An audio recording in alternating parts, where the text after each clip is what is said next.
경제 뉴스 큐레이션. 저는 코너지기 배아량 리포터입니다. 어렵고 복잡한 경제 한 큐에 정리해 주실 김큐, 안녕하세요. 네, 안녕하세요. 오늘은 어떤 얘기할까요? 오늘 나눌 이야기가 많아서 빠르게 네. 시작해 볼게요. 우선 상호관세 유예 시한이 코앞입니다. 음. 당장인데 이거 어떻게 되는지 궁금하고요. 이 통상교섭 본부장이 급하게 미국으로 갔다면서요? 네, 오늘 위성락 실장도 지금 미국으로 들어간다는 얘기가 나왔는데 사실은 이걸 뭐 쉽사리 예단하기도 힘들고 뭐 예단해서도 안 되는 상황인 것 같긴 하거든요. 네. 근데 며칠 전까지만 해도 조금은 긍정적인 분위기가 좀 읽혔습니다. 그렇죠. 여기서 긍정적이란 분위기라고 하면 뭐 상호관세율이 뚝 떨어진다 이런 건 아니고요. 다만 이제 상호관세 유예 이 기한이 조금 더 연장되면서 얘기가 좀 길어질 거야. 그러니까 여기서 확정되지는 않을 거야라는 분위기가 좀 있었거든요. 근데 그렇게 봤던 이유는 한미 간에 있는 7, 8월 사이의 일정들 때문이었어요. 그러니까 첫 번째는 루비오 국무장관이 한국을 방한하기로 돼 있었고, 그리고 댄 케인 미국 합동참모본부 의장도 방한한다 이런 얘기가 들려왔고요. 그리고 7월 말에서 8월 초에는 한미 정상회담이 추진된다라는 거였죠. 그러니까 어떤 해석들이 있었냐면 정상회담을 기점으로 해서 한국과 미국이 서로 큰 카드들을 던지고 주고받고 하면서 그때쯤 모든 게 확정적으로 마무리가 돼서 짠 할 것이다 이런 얘기였거든요. 네. 근데 이제 루비오 국무장관이 당초에는 이제 한국에 들어오기로 했던 게 취소가 되고, 그러니까 10일 날 이제 말레이시아를 가도록 하는 일정이었는데 이게 한국과 일본을 들려서 간다 이런 거였는데 이런 것들이 사실상 취소가 됐고, 그리고 나서 분위기가 약간 바뀌는 듯한 분위기여서, 그래서 그렇게 된다라고 하면 조금은 분위기가 바뀌는 거 아니냐 이런 얘기가 지금 나오고 있는 것이죠. 상황이 바뀐 거예요. 상황이 바뀌었다라기보다는 미국 내에서 이제 어떻게 돌아가는지를 조금 봐야 되는데 트럼프 대통령이 압박을 굉장히 강하게 가하고 있습니다. 그러니까 결국에는 아까 말씀드린 것처럼 루비오 국무장관이 원래 한국에 들어오기로 했다가 이게 취소가 됐고, 네. 그리고 나서 물론 미국 내부 사정이다라고 얘기는 하고 있지만 네. 미국 고위급 인사의 방한 일정이 사라지면서 상호관세 유예 시한까지 우리하고 미국하고 소통하는 일정 자체가 좀 사라지는 모양새였어요. 그러니까 여한구 통상교섭본부장이 지난번에 3차 관세 협상 기술 협의 워싱턴 DC에서 하고 돌아와서 네. 언론을 통해서 뭐라고 했냐면 이 유예 시한 남을 때까지 4차 협의 일정이 잡혀있지 않다 그랬어요. 그러면서 합의된 것도 아직 없다 이렇게 얘기했거든요. 그러면 뭐 한 1, 2주밖에 안 남았는데 협의도 안 하고 합의된 것도 없다? 그 얘기는 조금 이 얘기가 길게 이어지는구나 이런 해석이 좀 가능했었거든요. 그러고 나서 이제 조만간 아까 말씀드린 대로 미국의 고위급 인사들이 한국을 방문하니까 네. 거기에서 얘기가 이루어지겠거니 이렇게 보고 있었는데 갑자기 이제 트럼프 대통령이 나서서 우리 조만간 서한 보낼 거야. 그때까지 확정 짓지 않으면 뭐 70% 이런 관세에 물릴 거야. 뭐 이런 얘기 하고요. 일본을 또 강하게 막 압박했거든요. 네. 그러니까 일본은 미국의 자동차 시장 다 망가뜨려 놓고 자기들 쌀 부족한데 쌀은 미국에서 수입도 안 한다. 너네 이러면 관세 뭐 35%막 이렇게 물릴 거야라고 막 압박하고 이러니까 네네. 우리 입장에서도 뭔가 결정이 나기 전까지 그래도 최선의 노력을 해야 되겠다라는 상황으로 급변한 것 같고요. 그래서 아까 말씀드린 대로 여한구 통상교섭본부장이 먼저 미국으로 들어갔고요. 네. 오늘은 위성락 실장까지 들어가는 그런 모양새로 어쨌든 미국에서 최선을 다해서 마지막까지 결과를 내보겠다 이런 얘기가 되고 있습니다. 그러게요. 근데 베트남은 20%로 합의를 했습니다. 네네. 지난 4월에 우리나라에 부과하겠다라고 했던 상호 관세 25%였죠? 그렇습니다. 그러니까 4월에 베트남에 부과하겠다고 하는 관세율은 46%였거든요. 그렇게 보면 20%로 조정했으니까 상당히 관세율로 낮춰놓은 거죠. 그러네요. 미국 입장에서도 굉장히 좋은 합의가 나온 겁니다. 미국은 이제 중국하고 지금 워낙 사이가 안 좋기 때문에 네. 중국에서 수입하는 물건을 지금 베트남에서 대부분 들여오고 있거든요. 그래서 베트남이 이 무역 합의에 있어서는 굉장히 중요한 국가가 돼 있었고 미국은 베트남으로 수출하는 물건에 대해서 관세 안 물고 네. 베트남에서 들어오는 거는 우리가 20% 관세를 물기로 했으니까 미국 입장에서는 굉장히 좋고요.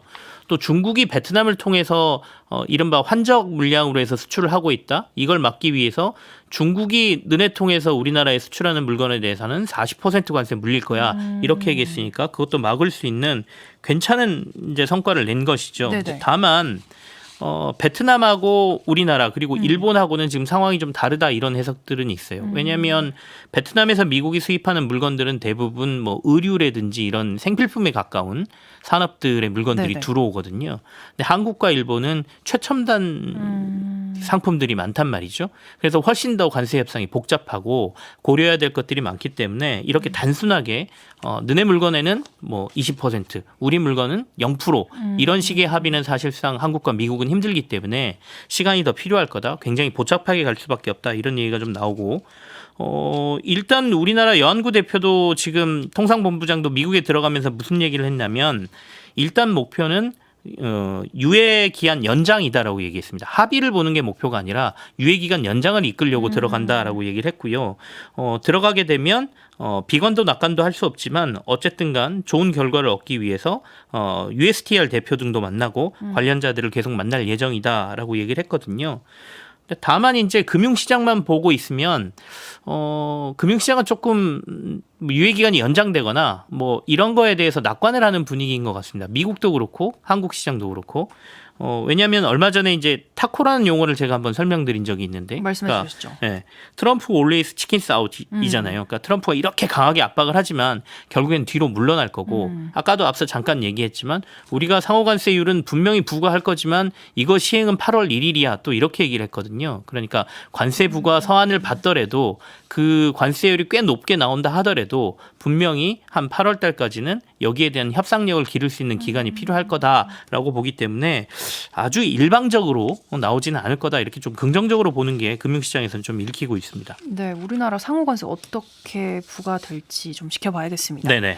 지난주에 우리가 부동산 대출 규제 이 이야기 나눴습니다. 어제 이재명 대통령이요. 대출 규제는 맛보기에 불과하다라고 말을 했는데 이거는 그러면 더 강한 규제책을 내놓겠다 이렇게 해석을 하면 될까요? 규제라는 단어보다는 안정이라는 단어에 초점이 맞춰져 있는 것 같거든요. 네. 정부 입장에서는 규제든 공급이든 부동산 시장의 안정을 위한 정책이라는 관점으로 접근을 하고 있는 것 같아요. 취임 30일 기자회견에서 이런 언급이 나왔지 않습니까? 이번 대출 규제를 시장에서 아주 센 규제 정책이라고 평가를 하고 있는데 대통령 입에서는 맛보기다라는 말이 나왔으니까 시장은 굉장히 더 긴장을 할 수밖에 없는 발언이죠. 네. 정책 방향에 대해서도 명확한 언급이 있었는데요. 투기적 수요가 부동산 시장을 매우 교란하고 있어서 흐름을 바꿀까 한다 이렇게 대통령이 언급을 했습니다. 의미를 잘 저희가 생각해 봐야 될 것 같은데 시장이 너무 뜨거워서 식히겠다가 아니라 네. 아예 흐름을 바꾸겠다라고 지금 얘기를 하고 있지 않습니까? 그러니까 시장의 공급 부족에 대한 여러 주장에 대해서도 새로운 신도시 계획 이런 건 안 할 거다라는 메시지를 냈고요. 다만 기존에 이미 계획된 신도시 계획이라든지 이런 것들 이전 정부에서 추진하고 있었던 사업들의 속도를 높이겠다 이렇게 얘기를 했기 때문에 그러니까 계획을 좀 빨리 가는 거지 내가 새로운 공급 계획을 낼 건 아니야라고 또 말을 했기 때문에 이게 어떤 지금 시장에 뜨겁고 너무 뜨거운 걸 확 차갑게 만드는 그런 정책이 아니라 아예 줄기를 바꾸는 정책이다 이렇게 이해를 해야 될 것 같아요. 김큐가 보시기에는 어떤 부동산 대책 나올 것 같으세요? 공급과 관련해서는 대통령이 이미 얘기를 했기 때문에 네. 신도시나 뭐 이런 대책은 나올 것 같지는 않고요. 기존 공급 대책을 신속하게 추진하겠다라는 발언이 있었으니까 결국에는 속도를 높이려고 하면 민간보다는 공공주도의 추진 사업의 속도가 붙을 거다 이렇게 보여지고요. 네. 투기 억제를 강조한 상황이기 때문에 실수요자 외에 혹은 고가주택에 대한 수요를 줄일 수 있는 대출 규제가 확대될 가능성도 있어 보입니다. 그렇게 되면 이제 만질 수 있는 것들이 LTV나 DSR 상향 조정 뭐 이런 것들이 되지 않을까라는 얘기가 언론들에서 조금 나오고요. 그 다음에 또 하나는 전세 대출을 조금 만질 가능성에 대한 얘기가 나옵니다. 그러니까 전세 대출은 사실 서민들의 대출이다라는 견해가 많아서 네. 전세 대출은 지금 DSR 규제를 안 받지 않습니까? 근데 지금 정부가 보고 있는 건 전세 대출이 결국에는 전세를 끼고 사는 수요도 만들고 네. 주택 매매 가격 자체를 올리고 있다 이렇게 보기 때문에 혹시 전세 대출도 대출을 좀 줄이는 방향으로 나올 정책이 가능성도 있어 보이고요. 그다음에 또 하나는 이 대통령은 대선 과정에서 단순히 집값 잡겠다고 세금 만지지 않겠다라는 발언은 했거든요. 네. 그럼에도 불구하고 아마도 세금도 조금 만지지 않을까 싶습니다. 그러니까 이거는 그러니까 그 단순히 집값 잡겠다는 의미가 아니라 앞서도 이제 흐름을 바꾸겠다라고 이 대통령이 얘기를 한 것처럼 부동산 시장의 어떤 흐름을 바꾸기 위한 세금과 관련된 정책도 나오지 않을까 싶은데요. 그러니까 구조적인 부동산 세제 정책의 변화 가능성을 저희가 좀 주목해야 될 것 같은데 네네. 그중 하나가 우리나라도 부동산 보유세를 높이고 거래세를 낮추자라는 주장이 있어 왔습니다. 그러니까 이렇게 되면 집값 상승은 곧 부유세가 높아지기 때문에 보유세가 높아지기 때문에 이게 세부담이 증가하는 거거든요. 그러면 집을 투자 수단으로 보기가 조금 힘들어진다라는 논리고요. 살고 싶은 곳에 주택을 사고 파는 건 쉽게 만들기 위해서 아까 말씀드린 것처럼 거래세, 취득세는 낮춰주자 이런 주장이거든요. 그래서 결국에는 이렇게 된다라고 하면 손쉽게 거래는 하게 만들고 기존 주택의 공급도 원활하게 만들 수 있다라는 주장인데 실제 이제 미국이나 영국 등은 높은 부유세를 유지하면서 돈 많이 벌었던 사람들도 은퇴를 하고 벌이가 사라지면 이 부유세 부담 때문에 보유세 부담 때문에 결국엔 자기 좋은 집 팔고 나와서 다른 지역으로 이사를 하거나 이런 수요를 만들어내긴 합니다. 그러면 나 좋은 곳에 살고 싶어하는 자금 능력 있는 사람들이 그런 요지로 다시 들어가고 이렇게 순환이 좀 일어나거든요. 네. 근데 우리나라 같은 경우에는 한번 이 서울 요지의 주택을 사고 나면 가격이 이렇게 계속 오르니까 굳이 내가 팔 이유가 없지 않습니까? 팔면 세금을 더 맞거든요. 그쵸. 그러니까 어떻게든 이고 사는 게 사실은 지금은 이익이 되는 상황이죠. 그렇기 때문에 여기 한번 들어가려고 하면 사람들이 계속 대기 수요는 만들어지고 이게 다시 주택 가격을 높이고 하는 구조를 만들고 있기 때문에 이런 것들을 바꾸기 위한 어떤 세제 개편이라든지 이런 종합적인 대책이 나오지 않을까라는 부분도 한번 생각해 볼 것 같은데요. 근데 이제 이렇게 세제 개편을 할 경우에는 반대 주장도 만만치가 않습니다. 왜냐하면 이제 보유세라는 게 팔지 않은 재산에 대한 세금을 부과하는 거잖아요. 그러니까 이거 미실현 수익에 대한 세금 부과다라는 주장도 있고요. 그리고 또 취득세를 인하한다고 해서 주택 매매가 활성화되지 않는다라는 주장도 강하고 또 이제 보유세를 올리게 되면 그만큼 조세 저항도 강하기 때문에 과연 정부가 이런 구조로 이런 논란을 돌파할 수 있을까 이것도 한번 관전 포인트로 봐야 될 것 같습니다. 이 얘기까지 짧게 해보겠습니다. SK텔레콤이 해킹 사고 이후에 계약 해지한 고객들에게 위약금을 면제하기로 했다는 기사 봤는데요. 네. 얘기 좀 해주실까요? 이거 SKT가 스스로 했으면 얼마나 좋았겠습니까? 근데 그러게요. 스스로 결정한 건 아니고요. 민관합동조사단이 보안관리상 과실이 인정된다라고 하면서 의무가입 기간이 남은 고객이 계약을 해지할 경우에 위약금을 면제하라라고 요구를 했습니다. 이걸 이제 SK텔레콤이 받아들인 거고요. 민관합동조사단 발표가 사실 굉장히 충격적이에요. 우리나라 1등 이동통신사 그리고 가입자도 가장 많은 회사인데 이렇게 보안 관련해서 허술했던가 싶을 정도거든요. 그러니까 2021년도에 이미 해커가 침투를 했었고 1년 뒤에 SK텔레콤이 이걸 인지를 했음에도 불구하고 적절한 대응을 하지 않았다라고 밝혔고요. 네. 처음 해커가 침입해서 악성 코드를 심고 이후에 내부 핵심 서버까지 침투를 했는데 이 핵심 서버에 들어가 보니까 다른 서버에 들어갈 수 있는 비밀번호와 아이디가 보안이 안 된 상태로, 그러니까 암호화 안 된 상태로 떡하니 그곳에 있더라라는 거예요. 그러니까 우리가 금고 하나 열었더니 다른 금고 열쇠가 떡하니 그 금고에 있었더라 이런 얘기가 되는 거거든요. 심지어 SKT는 보안 점검 체계를 가지고 이 악성 코드를 전혀 탐지하지 못했다라고 하니까 허술해도 이렇게 허술할 수가 없는 것이죠. 그러게요. 네. 이런 결과가 나온 이상 해커 공격에 의한 불가피한 뭐 이런 사고였습니다. 이런 변명을 지금 SK텔레콤이 할 수 없는 상황이지 않습니까? 네. 그러니까 정부가 위약금 면제하라고 요구를 하니까 이걸 그대로 받아들였고요. SK텔레콤은 그래서 해킹 사고 이후에 타 통신사로 옮겨가면서 위약금을 물은 고객들에게는 위약금을 돌려줘야 하고요. 그리고 나 이제라도 떠날래라고 하는 사람들에게는 위약금을 물릴 수가 없습니다.